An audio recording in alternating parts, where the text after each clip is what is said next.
کے ساتھ اللہ کی راہ میں خرچ کرنا وہ بھی یقیناً مال کی محبت کو کم کرنے والی شے ہے، لیکن اس کے ساتھ ہی یہ ہے کہ مال کی محبت کا سب سے بڑا مظہر جو ہے، مظہر اتم، وہ ہے سود کھانا۔ مال کو کھینچ رہا ہو، پیسہ پیسے کو کھینچ رہا ہو، یہ جو ہے اس کے حوالے سے گویا کہ پہلا ممانعت کا حکم جو ہے وہ اس سورہ مبارکہ میں آ گیا ہے۔ اور میں اس پہ حیران ہوں کہ ہمارے اکثر مفسرین نے، میں نے دیکھا ہے، خاصی تحقیق کی ہے تو معلوم ہوا کہ یہاں پر انہوں نے اس نقطے کو سامنے نہیں رکھا کہ یہ ممانعت کا پہلا حکم ہے، اس اعتبار سے ابتدا میں سود در سود کو حرام کیا جا رہا ہے، مطلقاً سود کی حرمت نہیں ہو رہی ہے۔ یہ سن 3 میں یہ آیت نازل ہو رہی ہے غزوہ احد کے فوراً بعد۔ مطلقاً سود کی حرمت کی آیات وہ ہیں جو سورہ بقرہ میں ہم پڑھ چکے ہیں۔ سورہ بقرہ کا جو 38واں رکن ہے وہ ہے در حقیقت حتمی آخری احکام جو ہے وہ سورہ بقرہ کے اندر ہے،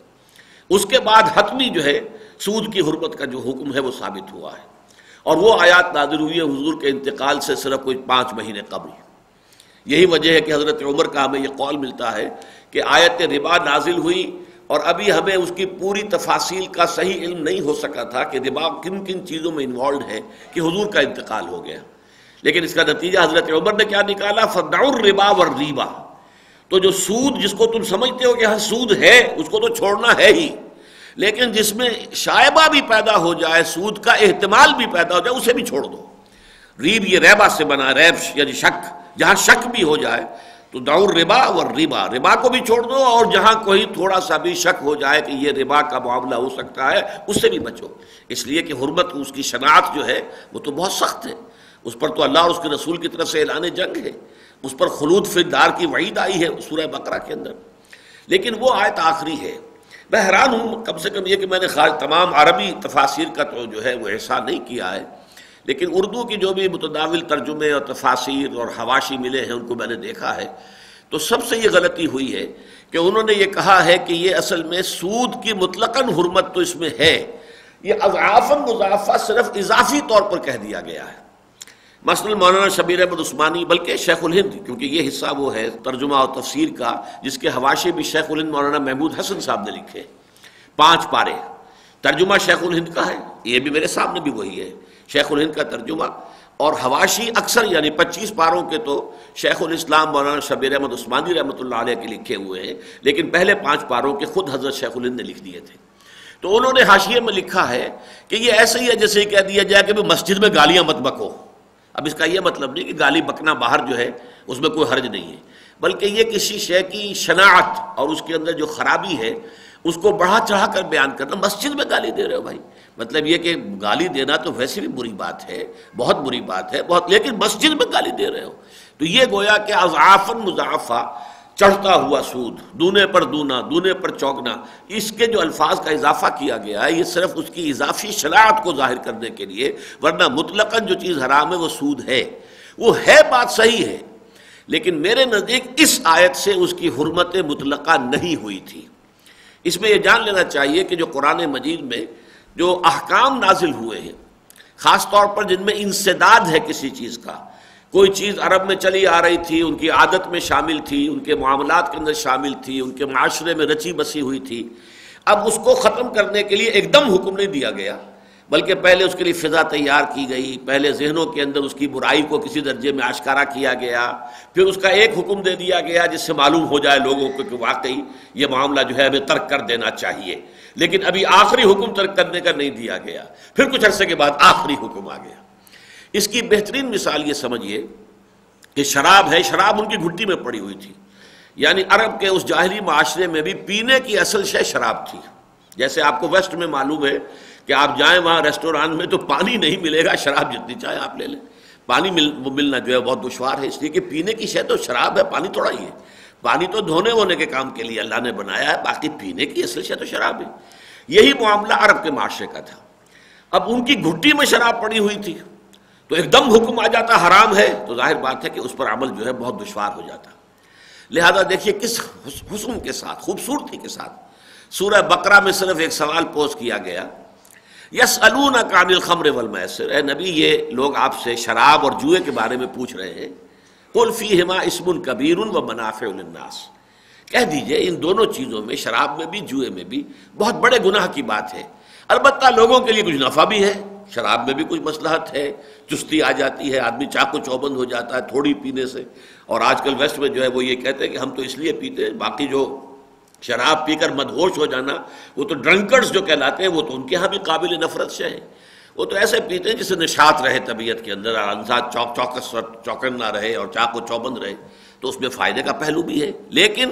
وَإِسْمُهُمَا أَكْبَرُ مِن نَفْعِهِمَا، لیکن ان دونوں کا جو گناہ کا پہلو ہے وہ ان کے نفع کے پہلو سے زیادہ ہے۔ بس اب یہ گائیڈ لائن ہے، ایک فوڈ فار تھاٹ ہے۔ ایک سوال کیا گیا یسألونک عن الخمر والمیسر قل فیہما اسم کبیر، ان میں گناہ ہے بہت بڑا، ومنافع للناس، لوگوں کے لیے کچھ منفعتیں بھی ہیں، فائدے بھی ہیں، بھلائیاں بھی ہیں، واسمہما اکبر من نفعہما، لیکن ان کا جو گناہ کا پہلو ہے وہ ان کے نفع کے پہلو سے بہت بڑھ کر ہے۔ تو گویا کہ ایک لائن تو معین ہو گئی۔ کچھ لوگوں نے تو صرف اس آیت کے نزول پر ہی شراب ترک کر دی، جب اس کا گناہ کا پہلو زیادہ ہے تو ہمیں چھوڑ دینا چاہیے، اگرچہ ابھی کوئی حکم نہیں آیا، کوئی ممانعت نہیں آئی، کوئی لفظ ایسا نہیں آیا آیت میں کہ جو ممانعت کر رہا ہو، لیکن اسی سے انہوں نے رہنمائی حاصل کر لی۔ کچھ عرصے کے بعد سورہ نساء کی آیت نازل ہوئی، لا تقربوا الصلاۃ وانتم سکارى، دیکھو جب تم شراب کے نشے میں ہو تو نماز کے قریب نہ جایا کرو، اس لیے کہ جب شراب کے نشے میں آدمی تو پتہ نہیں کیا بول رہا ہے، منہ سے کیا نکل رہا ہے۔ چنانچہ ایسے واقعات ہوئے ہیں، شراب کے نشے میں کسی نے جماعت کرائی اور الٹا سلٹا قرآن پڑھنا شروع کر دیا، یہ ہوا، واقعات ہوئے۔ حضرت علی کے ساتھ ایک معاملہ ہوا اس طرح کا،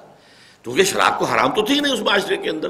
اب یہ کہ شراب کتنی پی ہے کہ جس سے کہ کوئی آدمی کے اوپر جو ہے وہ مدہوشی طاری نہ ہو، اس کو بڑا مشکل ہوتا ہے گیج کرنا، کہیں زیادہ پی گئی، اب اس میں ظاہر بات ہے کہ پھر اس کے اثرات ہوں گے۔ تو یہ ایک نیکسٹ سٹیپ آ گیا، نماز کے قریب مت جاؤ جب تم نشے کی حالت میں ہو۔ اب اسے معلوم ہو گیا یہ تو بری شے ہے جو نماز سے روک رہی ہے۔ نماز جو ہے وہ تو دین کا ستون ہے، الصلاۃ و عماد الدین، یہ تو رکن رکین ہے اسلام کا۔ اب اس سے روکا جا رہا ہے جب تک کہ تم ہوش میں نہ آ جاؤ اور تم سمجھ سکو کہ تم کیا کہہ رہے ہو، اس وقت تک نماز کا ارادہ نہ کرو۔ یہ دوسرا حکم آ گیا۔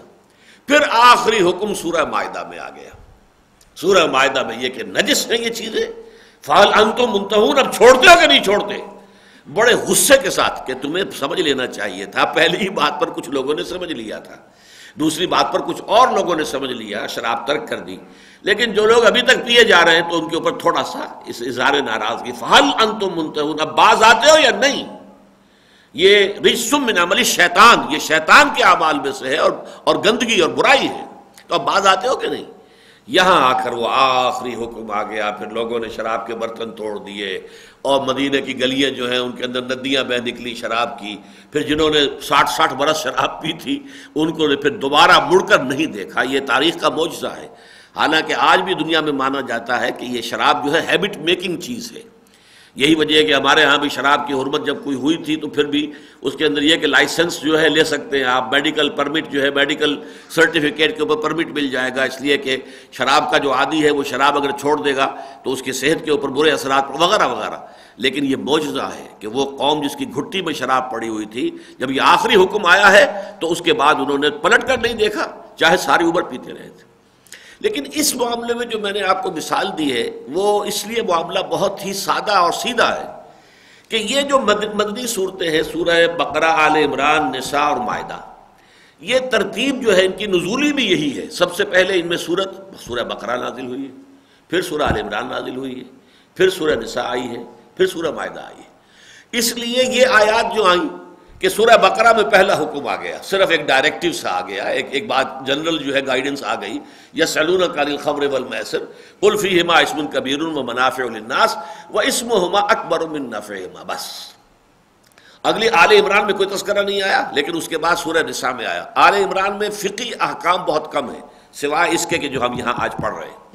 فقہی احکام اس میں نہیں، اس میں زیادہ قتال فی سبیل اللہ، غزوہ احد کا معاملہ جو ہے وہ سب سے زیادہ تفصیل کے ساتھ آئے گا۔